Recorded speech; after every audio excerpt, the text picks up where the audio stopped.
look how a beneficial IRA may be the right choice for a person who's inheriting an IRA. Here's a person who has retirement in the foreseeable future.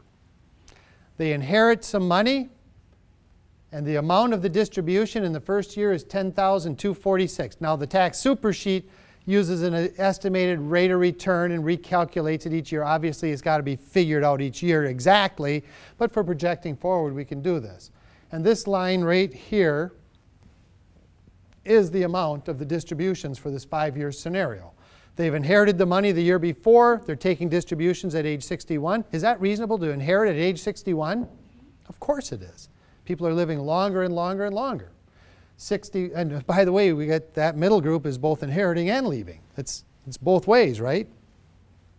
So as we go forward in time, you see their tax bills for their total income is around $10,000, $11,000 a year. And then they get out to retirement. And what does their tax bill look like?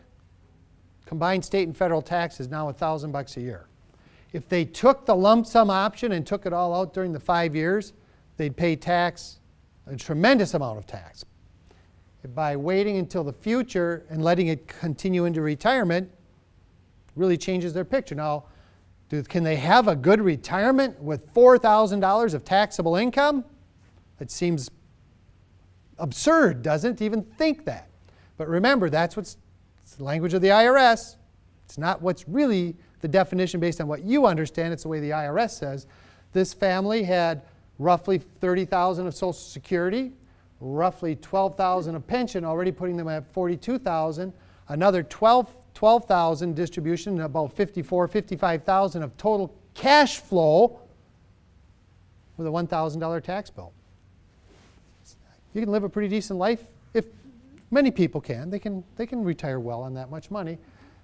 And you can arrange your affairs by looking forward to say, how do I accept this money? If you don't take an action by 12/31 of this year, your only option is the lump sum.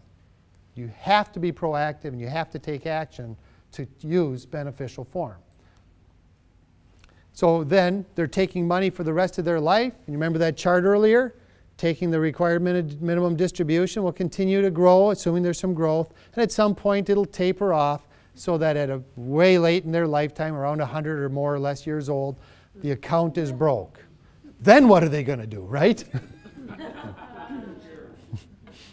Good answer. Who cares, right? At that point, the money's gone.